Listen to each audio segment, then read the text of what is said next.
Ole hei video thar kan karon siam le do na nia kan chol lo wang thina ti karon lang le thup thina amaro chu kalolan changa pianga ka video te milo view sak thina wangin kalom ani ti kha kan soi masa ani chu ti chuanin video ain kan lu zung anga a rei lo na na san chu ron show tur hi ka nga lu to ka video karon siam lo chung khanin content tur chi sang sang te ka ngai to ve thin tho amaro chu a thar content thar chiam han nei hi thil har deuh ania ami fragrance lampang soiron hi chuanin amaro chu vo india hanin engani basic deuh karon soidona i fall fragrance karon soidona fall fragrance tunai fall autumn kan ti hun lai khania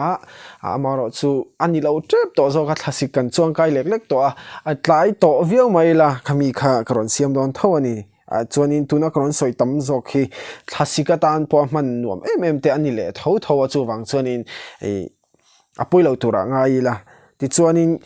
fall fragrance karon soi masak ber tura hi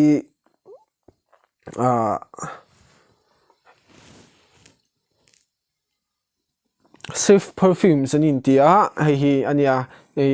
a bottle hi chu kan hre thina nga kha diptyque bottle ania amaro chu hi a fragrance house hi clone house ania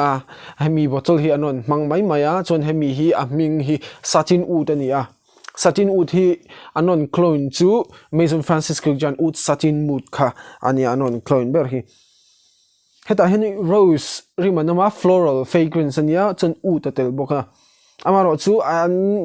raw material ron man reng hi ngeni synthetic vek ania engma natural kha omlawa ama ero chu rim tu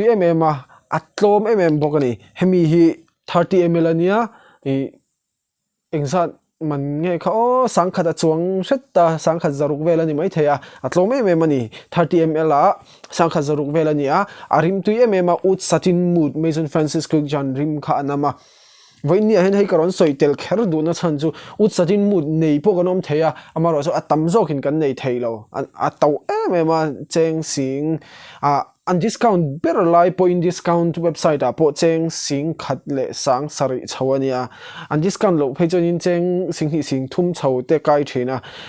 chumi ni wang chuanin a khloin arim ang pui de usi amaro chu aya engani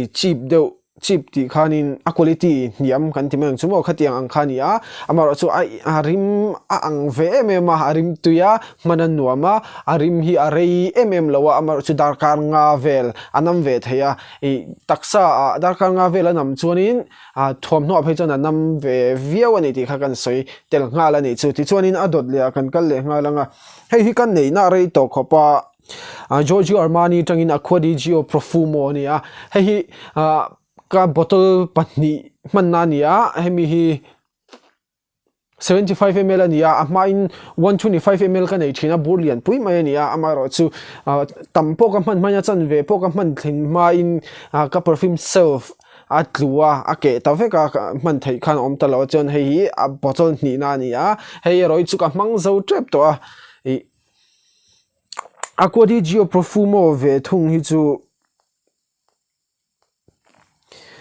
arim hi a fresh a sultry boka chuanin mingai to tir dai chu beach omila thiteron those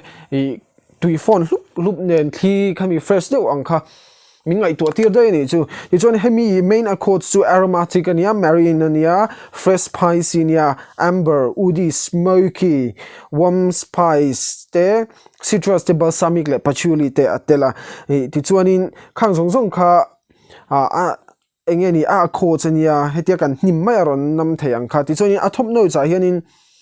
C notes and tia C notes and hi ka hrethiam chi alowa tuipui rim ang thei turang ber khanin synthetic in an siamani kan ring wata ti chuan bergamot cha oma kha khanin aron ti citrus fresh le bokta ti chuan a middle notes in rosemary sage le geranium oma base notes hianin incense le patchouli oma incense ni chuna smoky do na smoky na hianin heta patchouli te incense te spice anon pol te khanin ati dark ve dewa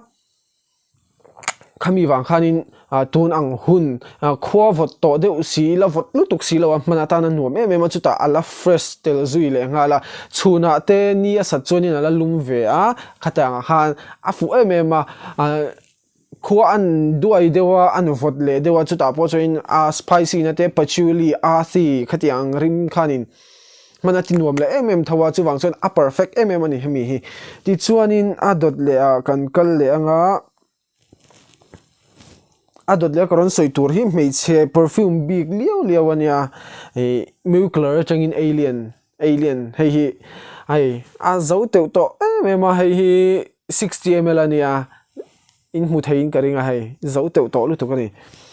hei arim tuya white floral oma jasmine ania amber oma floral kan achiang sareng jasmine om chun floral fragrance ti kha ti chuin a top notes a hian ni ka soita kan jasmine sambak oma chuanin a middle notes a cashmere oma a base notes a amber oma hei hianin engani khami white floral le amber taronin pol amber reng amber fragrance kan ti chuin arim a heavy deuh thin ani ti chuan khain ati khovota manatin wa me ma ama ero chu khami fresh balsamic le jasmine sambak lo om khanin ati fresh a floral na chungin a fresh viawa mananu ma chuna le zana mananu ama ro chu hi ka categorize na chunin engeni date fragrance mysterious fragrance ka ti thina ni a mysterious arim hi soifia po hara arim tu ni top a sexy em ani ti chuanin kakal zung do na achan chu minute tam kamang thei don lova adot le karon soitur hi Dior atangin Dior le thom fo thi soilo thailo thina karon soitel thina ti chuan tuna karon soitur hi tuna karon soi zong hi particular order ani lowa 1098765 ti vel khani lowa karon soi hui a thaveka man veka tan du thu samani pakhat chau kha mangchar don taila fola autumn season a du thu samani ti kha kan soi tel le zoyang chon adota karon soi tur hi Dior atangin hypnotic poison ani a ai ala tam ma hei chu kaneina arei to deu thowa ama ero chu ka mang tam lowa hei po hi arim hi a bolta a sexy emema arim tu vanilla tela a top notes a hin vanilla tel ngala tin kan han him chi hin vanilla rim kha shen ngala a main coats a vanilla sweet ania almond oma fruity nutty powdery woody coconut oma white floral ka soita kan khanin floral nen so balsamic ani boka a top notes a hianin anon zia zonga chon hei fragrant ka hi ka enanga alang thei chi alowa amaro chu a top notes a hianin coconut oma plum oma apricot oma middle notes a hianin Brazilian rosewood oma jasmine caraway oma tuberose oma rose oma lily of the valley boga base notes a hianin vanilla almond sandalwood le musks oma a base notes hi a sial lo me ma ava hian ka ngai na base notes hi hetia ka inka mai po hian in ka sian ngal thin chu vanilla rim te ka sengha la tin a floral na te ka sia tin nutty na almond rim ang khamo khami rim nutty mui deuh si mom deuh ang lek rim ang chi kha khang te kha ka setel ngala ei almond thi perfume hi chong kangai na lo ama ero chu hemia hi chan anon blend fu ka tilu tu ka floral nen khatiang song kha vanilla nen ani atin an nam rei dewa kami musky na te a sandalwood a woody na te kharon langa anam arim tu ni top a sexy boka hei po hi sexy fragrance date tan du thu sam date fragrance a me chetana bikin mangula in rima sexy don lutuk narin har don lutuk te kha kan sai ni chu ti chuanin ari mareya darkar riadvel minnam theya ke ma bi ka chuanin kamang zen lawa maro chu kaman ve thunga chun ka du mani ngaina to pani mai ti chuanin adot le a o aman tlom kan soyanga mi zong ta na le thei me che mana ta na non ti thoni amaro chu anu lawa avon tangin aman tlom ka ti kha avon tangin hei far away splendoria ania far away splendoria hianin arima ti sial tu chu ud te om ve ni ud hi anon pol khat khopa Avon perfume a hianin amar chu ta hian ud te vanilla fruity white floral sweet lactonic le powdery oma chonin a top notes a hianin white ud anon pola a top notes white ud anon pol hi hetian nim po hian a shiata ka in ka che po hian a shiata arim tuir mema plum gardenia ka middle notes ni a base notes a hianin bourbon vanilla oma ka soi thiam lo hei po hi dark fragrance mysterious bokani a night out a du thu sam chun lama ain zana ei thian hawa chua wana te emo cafe tlo a khatiang ei coffee te thingpui te va indu changa khatiang mana tan te le len wa shim na tan zana du thu sam ani hei hi ring tuilu to ringot ti chuanin a dot le a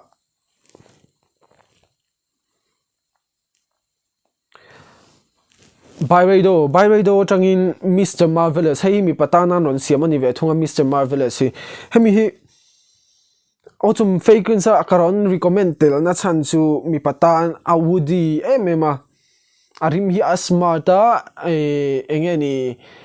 formal occasion a manatan du thu samani a eng huna po entinan meeting ni khwate a office kalnante a tha emema ta hen woody citrus aromatic white floral green fresh spicy lavender amber le herbal oma top notes a hianin patchy grain ten neroli te oma neroli chu kan she savekin karinga white floral ani a jasmine ten pon remain anglek lek ani so middle notes a hian bamboo oma common lo khom mai ti chon lavender omboka lavender hi a purple ania en mai chonin purple ngal de chu anu ang hian a sheta amai ro chu lavender an man na tamber chu mi pa perfume an siam na ani vetlan maya ti chon base notes a hianin Virginia cedar oma amber omboka soita kang khanin amber te cedar wood te eng tiklai porim tui char ania tin autumn hunlaya man nuam char ani cedar le amber lam reng hi ti chon hei hi ka soita kang khanin mi patan office fragrance ate meeting ate any formal occasion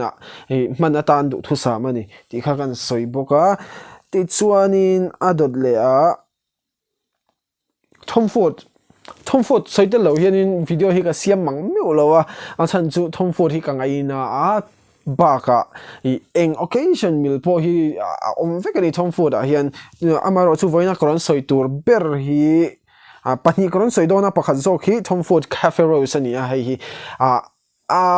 chuak masa zok bottle kha kan ne ya kalom ma tuna ron chuak thar hi kan nei lawa nei po ka tum lawa chan chu hemi cafe rose a hen kalung oi topa I mean, of course, I turn warm spicy near rose and your woody, amber, patchouli, coffee, balsamic, smoky, floral, fresh spicy, kang ho ka oma. Of course, well on soi chiam kang ai vak lo, mai thei amaro chu karon soi ta sa kan soi le anga top notes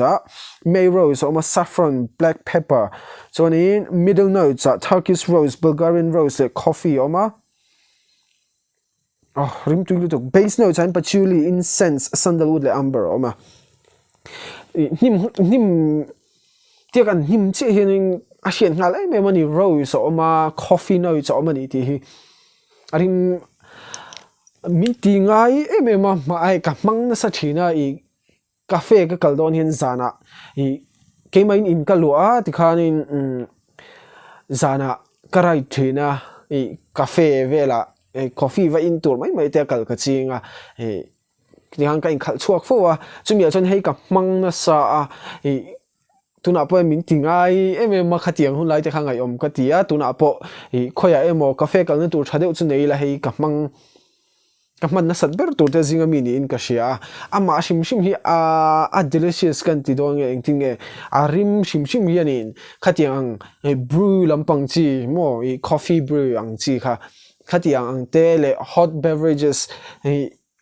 rim a in me mani tunang huna man chi takhi ni du thu sa mani top mai ti chuanin adot le Dior po pahni ka soi dona tunain pakhat karon soi le dona ni china khan Dior karon soi kha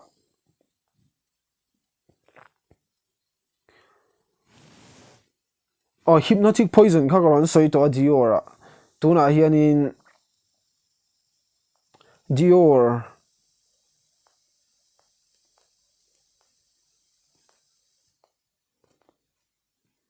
angoro Dior có soi mai na dang kan soi le lok mai nge Mansera tangin Mansera hi ka du mà i inisianga sidat boze ka ne ya i ka engeni ka masterpiece zinga mi ngoro masterpiece dik chialo ka holy grail fragrance zinga ka da char ania i amaro chu voina karon soi tur ro hi chu roses vani ani thungani hetain rose oma vanilla omboka chiang reng apinga tang hianin roses vanilla rose le vanilla fragrance kha aron dominant don ani nim po hian a chiang hala rose rim le vanilla rim a chiang hala mema tin a powdery ve a musky boka floral woody sweet citrus khang ho kha om ve ni ti chuanin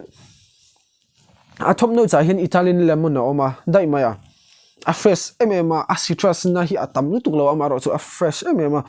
middle notes in Turkish rose oma base notes a vanilla white musks le cedar oma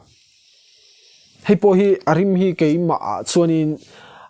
formal occasion ai ma chuanin hemi light taka kan chhuadu hun entinan easy going atan a tha baka a sexy tel boka chuwang chuanin inka tampo ngai lo arim hi arei em dakar sari ria dakar kwat thleng anam theya thomno phai jana nam rei lu tukani chuwang chuanin inka tam po ngai lo khan rei deuh kha nam theya tin ke ma po hian ka ngai na mei che man na ta na non ti deuh chu ni amaro chu unisex ani office a po ka mang tho ani ka inka pa ni leng in min dai ani ka inka kha chuwang chuanin kha po kha kan non recommend boka adot le a chuanin mei che ta na non siam liu bok vanilla perfume a chun a thaber te zinga mi ka ti ngam ani chu Guerlain atangin Man Guerlain intense ania Man Guerlain intense hei 50 ml chawania thei phaise chu 100 ml nei cha koma amaro chu 50 ml po hi tok view man chunga re ya baka chi sang man